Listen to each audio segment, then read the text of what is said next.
Hello दोस्तों, क्या हाल चाल है आपके। आज हम बात करने वाले हैं बच्चों क्या आज हम बात करने वाले हैं चैप्टर 2 एक्सरसाइज 2.3 की बात कर रहे हैं, क्लास 11th। तो बच्चों क्वेश्चन नंबर 1 जो है वो क्या कह रहा है हमें। क्वेश्चन नंबर 1 को हम समझते हैं, उसके बाद हम स्टार्ट करते हैं। ठीक है बच्चों। तो क्वेश्चन नंबर 1 में बोला गया है which of the following relations are functions, give reason if it is a function, determine the domain and range. बेटा मैंने आपको इंट्रोडक्शन एक्सरसाइज 2.1 और 2.2 पहले करवाई हुई है। तो अगर आपको कोई भी प्रॉब्लम होती है, कोई भी दिक्कत होती है, तो आप पहले उसे देखें और वहाँ पर डोमेन और रेंज के बारे में मैंने बताया है। ठीक है बच्चों। और रिलेशन क्या होता है, कैसे होता है, उसके बारे में भी हमने डिस्कस किया हुआ है। ओके बच्चों, चलिए तो मैं आपको बताता हूँ कि रिलेशन क्या है ना। अब ये जो पहला पार्ट है, इस पहले पार्ट में आपसे ये पूछ रहा है कि ये रिलेशन है या नहीं है। तो रिलेशन में बेटा मैंने आपको क्या बताया था कि अगर मैंने कंडीशन बताई थी कि इफ डोमेन इज रिपीटेड, अगर डोमेन रिपीट होती है, तो क्या होता है बच्चों, वो फंक्शन नहीं होता। रिलेशन तो होता है बट वो फंक्शन नहीं होता। तो यहाँ पर देखो बच्चों, अगर देखा जाए तो देखो, अगर मैं आपको एक एरो डायग्राम बनाकर दिखाऊं, ठीक है ना। अगर मैं एरो डायग्राम बना के दिखाऊं तो यहाँ पर बच्चों देखो नजर आ रहा है मुझे एक ही एलिमेंट है, सिर्फ 1। और यहाँ पर क्या है बच्चों, 2, 5, 8, 11, 14 और 17, और इन सब की एक ही इमेज बन रही है। ठीक है ना। डोमेन के हर एक एलिमेंट की सिर्फ पर्टिकुलर एक इमेज बन रही है।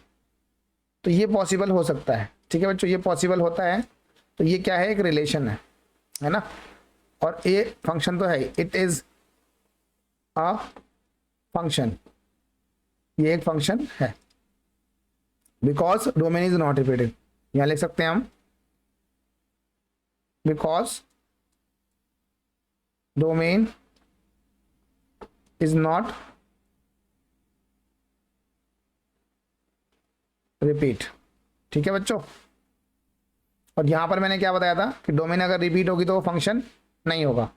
बट यहां पर क्या है बच्चों की फंक्शन ये है, बिकॉज यहां पर डोमेन रिपीट नहीं हो रही है। ठीक है बच्चों, क्लियर है बात कि डोमेन जो है वो सेम नहीं है, कहने का मतलब ये है। ओके। तो इसकी जो डोमेन और रेंज है क्या है, इसकी जो डोमेन है वो क्या है बच्चों, तो इसका जो डोमेन बनेगा वो क्या बनेगा,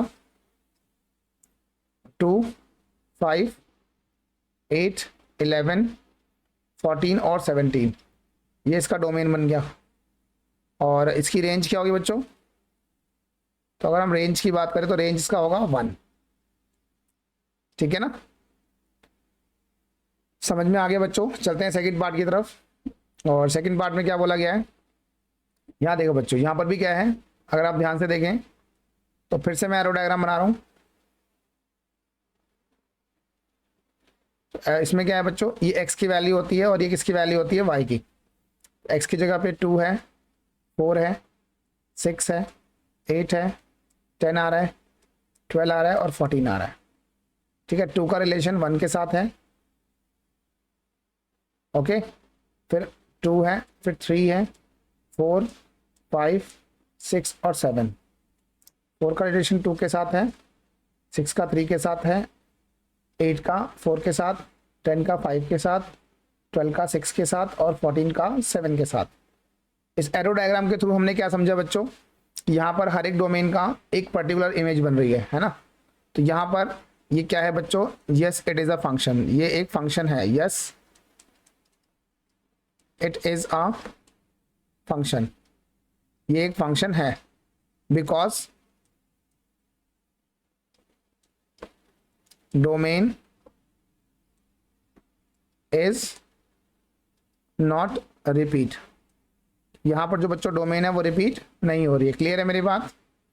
तो अगर यहां पर मैं आपसे पूछूं कि बच्चों डोमेन और रेंज क्या है इसकी, तो आप ये बता सकते हो कि इसकी डोमेन जो है वो क्या बन रही है, 2, 4, 6, 8, 10, 12 और 14, ये इसकी डोमेन है। और इसकी जो रेंज है बच्चों, इसकी जो रेंज है वो क्या बन रही है,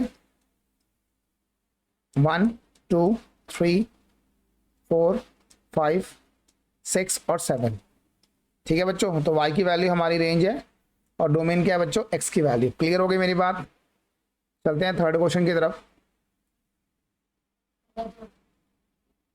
थर्ड पार्ट जो है बेटा ये रहा है। तो यहाँ पर हम अगर देखें सिर्फ इसी की बात करेंगे तो इसमें क्या है बच्चों, इसको एरो डायग्राम के थ्रू अगर समझे तो यहाँ पर देखो 1 है और यहाँ पर क्या है बच्चों 3 5 बस, और यहाँ पर 2 भी है। तो 1 का रिलेशन 3 के साथ भी है 5 के साथ भी है।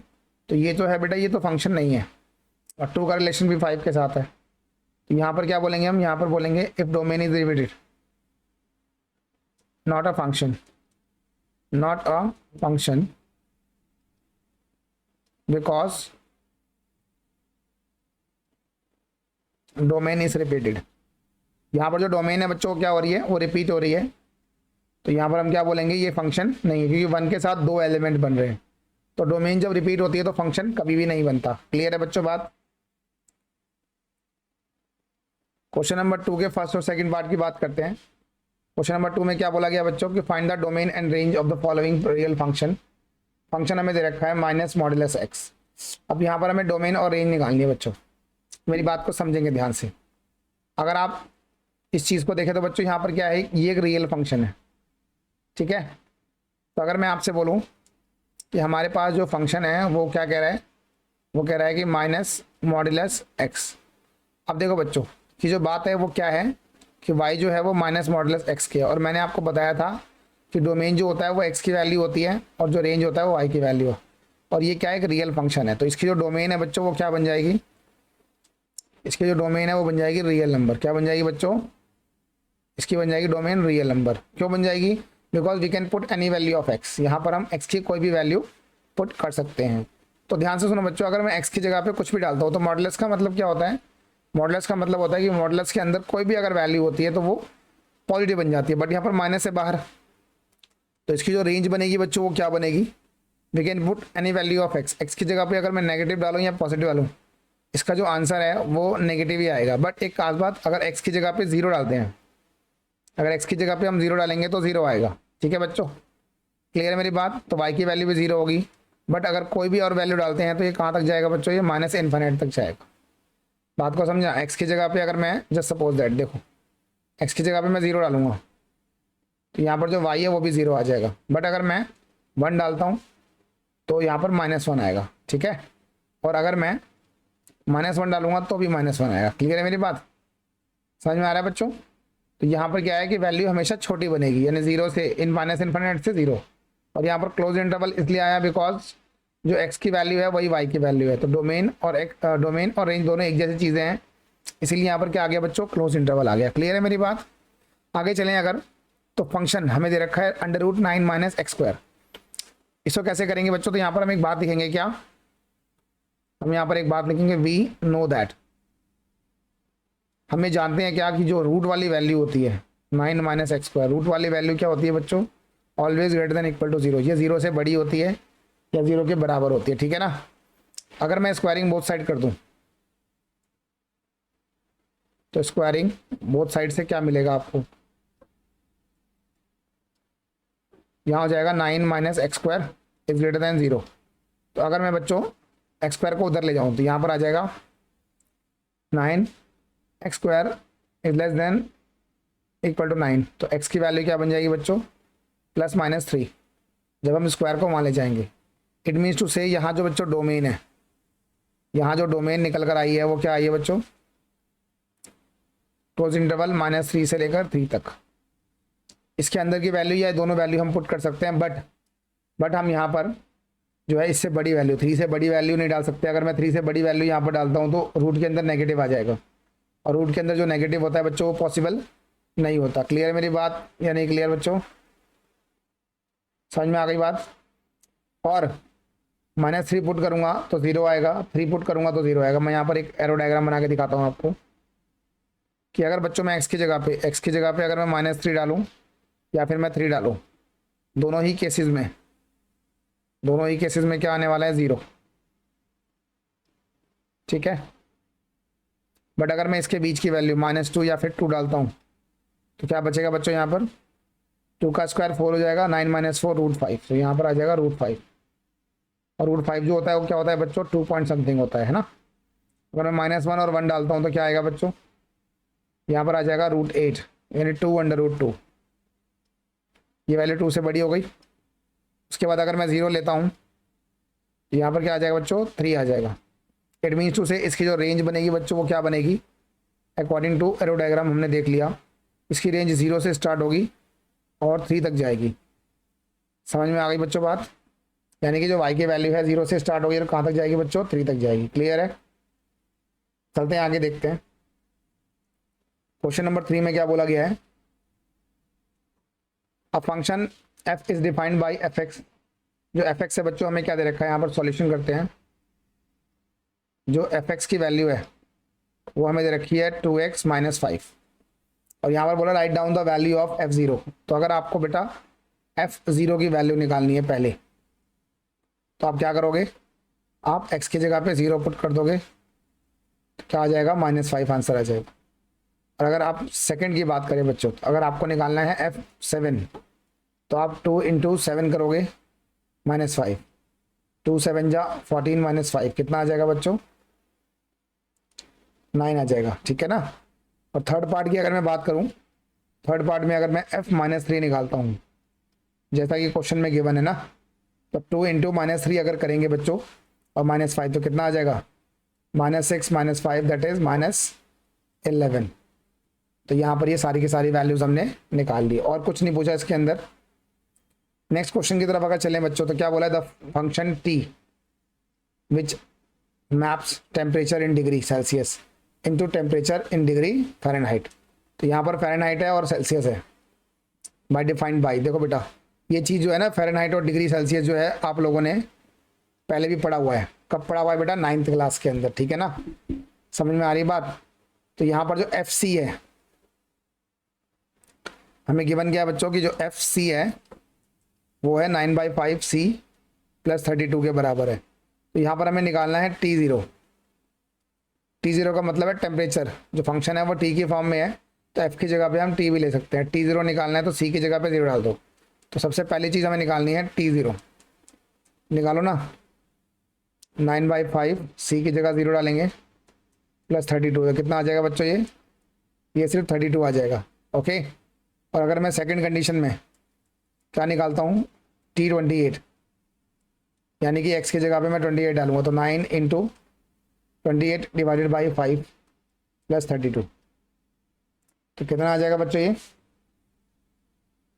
इसका हमें एलसीएम लेना पड़ेगा। तो एलसीएम ले लो, 9 को 28 से मल्टीप्लाई करेंगे, 9 8 जा 72, 2 आ गया, 7 बचा कैरी, तो 9 2 जा 18, 18 और 7 225 है ना, 18 और 7 कितना हो जाएगा, 25, 252 आ गया, +5 को 32 से मल्टीप्लाई करेंगे,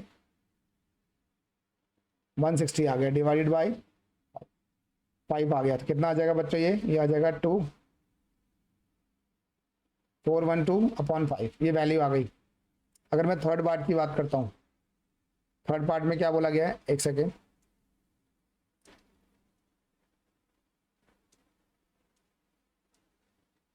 अगर हम थर्ड वाले पार्ट की बात करें बच्चों, थर्ड वाले पार्ट में क्या बोला गया है, यहाँ देखो T-10 निकालना है। तो ये तो आप लोग भी फाइंड कर सकते हैं, बट देखो एक बार, 9/5 × -10 + 32, तो ये आ जाएगा 5 2 जा 10, 2 9 जा 18 + 32, माइनस कर दो, 14 आ गया आंसर। अब अगले में बोला इसने क्या बेटा, TC की वैल्यू जो है वो 212 है। TC की वैल्यू कितनी है, 212, तो इसको TC की जगह पे डाल दो, तो क्या हो जाएगा, सबसे पहले फोर्थ पार्ट में हमने क्या किया बच्चों, FC की जगह पे हमने 212 डाला, और हमें C की वैल्यू निकालनी है, 9/5 C + 32, 32 को उधर ले जाएंगे, तो 212 में से 32 को माइनस कर दो, = 9/5 C, तो माइनस करेंगे तो यहाँ पर आ जाएगा 0, 11 में से 3 गए 8, 180 आ गया, और यहाँ पर ये 5/9 हो जाएगा बच्चों। C की वैल्यू हो जाएगी 9 2 जा 18, 0 2 पंजे 10, 100, C की वैल्यू कितनी आ गई, 100। ठीक है बच्चों, तो ये सिंपल चीज़ें थी। चलते हैं आगे, देखते हैं पांचवें क्वेश्चन में क्या बोला गया बच्चों, एक सेकंड, हाँ पांचवें क्वेश्चन में देखेंगे, find the range of each of the following function, range निकालनी है, डोमेन नहीं निकालना। तो क्या पहला क्वेश्चन क्या है बच्चों की, f x is equal to 2 minus 3x, x belongs to real number और x क्या है बच्चों ग्रेटर देन 0 है। तो कंडीशन तो पहले दे दी, x की वैल्यू 0 से बड़ी, यानी कि इसको जो डोमेन अगर बोलूँ तो डोमेन क्या है बच्चों 0 से बड़ा है, 1 से लेकर कहीं तक भी चले जाओ आगे तक, ठीक है ना। समझ में आ रही बात, समझ में आ रही है। अब अगर देखा जाए इसकी वैल्यू को अगर निकालना हो, हमें रेंज निकालनी, तो हम क्या करेंगे, इसने बोला x जो है वो ग्रेटर देन 0 है। तो देखो बच्चों x को मैंने ग्रेटर देन 0 लिया, यहाँ जो फंक्शन है वो 2 माइनस 3x है, तो मैंने क्या करा, क्या 3 को मल्टीप्लाई किया, उसके बाद हमने क्या करा माइनस लिया इसके साथ बच्चों। तो माइनस लेंगे तो क्या हो जाएगी, ये वैल्यू चेंज हो जाएगी, नेगेटिव लगाते ही वैल्यू चेंज हो गई। उसके बाद हमने क्या करा 2 minus 3x is less then 0 और प्लस 2, क्योंकि हमने दोनों तरफ क्या करा बच्चों 2 से 2 को ऐड किया है ना, यानी कि जो ये फंक्शन है एफ एक्स की जो वैल्यू है वो लेस देन 2 आ रही है। लेस देन 2 का मतलब क्या बच्चों, लेस देन 2 का मतलब है कि यहाँ पर जो इसकी रेंज है, इसकी रेंज क्या बनेगी कि माइनस इन्फिनिट से 2 तक जाएगी। क्लियर है मेरी बात। और दोनों में क्या आएगा बच्चों ओपन इंटरवल, बिकॉज यहाँ पर सिर्फ लेस देन है ना। बात समझ में आ गई बच्चों। अगले क्वेश्चन की अगर मैं बात करूँ तो x जो है वो रियल नंबर है, x is a real number. x अगर एक रियल नंबर है तो यहाँ पर इसकी जो रेंज बनेगी वो क्या बनेगी बच्चों, x की जगह पे हम कुछ भी डाल सकते हैं। देखो बच्चों ध्यान से सुनना, x अगर एक रियल नंबर है तो x की जगह पे अगर मैं कुछ भी वैल्यू नेगेटिव हो चाहे पॉजिटिव हो, इसका आंसर हमेशा क्या आएगा, पॉजिटिव आएगा। बट अगर ध्यान से देखा जाए तो जो एक्स स्क्वायर की वैल्यू है बच्चों, एक्स स्क्वायर जो है वो always greater than equal to 0 हो सकता है, क्योंकि रियल नंबर में 0 भी आता है। तो x square is greater than equal to 0, अगर मैं 2 को इसमें ऐड करता हूँ 2 plus x square is greater then 0 plus यहाँ पर 2 आ गया, यानी कि जो फंक्शन है वो क्या होगा बच्चों 2 से बड़ा होगा, है ना। फंक्शन इज ग्रेटर देन 2, तो 2 से कहाँ तक जाएगा बच्चों, ये इन्फिनिट तक, और यहाँ क्लोज इंटरवल आएगा, बिकॉज एक्स स्क्वायर की जो वैल्यू होती है या तो 0 के बराबर होगी या फिर 0 से बड़ी होगी। क्लियर है मेरी बात। उसके अकॉर्डिंग हमने ये क्वेश्चन कर दिया। आगे अगर चलें थर्ड पार्ट में क्या बोला है कि x जो है बच्चों वो रियल नंबर है। x क्या है बच्चों, एक रियल नंबर है, और इसने हमसे रेंज पूछी है। अगर x जो है वो रियल नंबर से बिलोंग कर रहा है, इट मीन्स टू से ये क्या है बच्चों, इसकी डोमेन, ये इसकी डोमेन है, तो इसकी जो रेंज होगी यानी जो y की वैल्यू होगी वो भी क्या होगी, वो भी एक रियल नंबर ही होगी, बिकॉज जो x की जगह पे कुछ भी पुट करेंगे तो y भी जो है हमारा कुछ भी आ जाएगा, y की वैल्यू भी तो कुछ भी आ सकती है। तो इस बात का ध्यान रखें कि अगर x हमारा डोमेन है सिर्फ x, तो रेंज भी हमारी क्या होगी, रेंज जो है हमारा वो भी रियल नंबर होगी, है ना। x अगर रियल नंबर तो y भी रियल नंबर होगा। क्लियर होगी बच्चों बात। तो इसमें एक्सरसाइज में सिर्फ 5 क्वेश्चन थे, इन 5 क्वेश्चनों को हमने देख लिया है। अगर आपको कोई भी प्रॉब्लम आती है इन 5 क्वेश्चन में तो आप हमको कमेंट कर सकते हैं, ठीक है बच्चों। तो आज के लिए सिर्फ इतना ही, बाकी हम करेंगे नेक्स्ट वीडियो में। तो thank you so much for watching this video, please like share and subscribe this video. Okay बच्चों।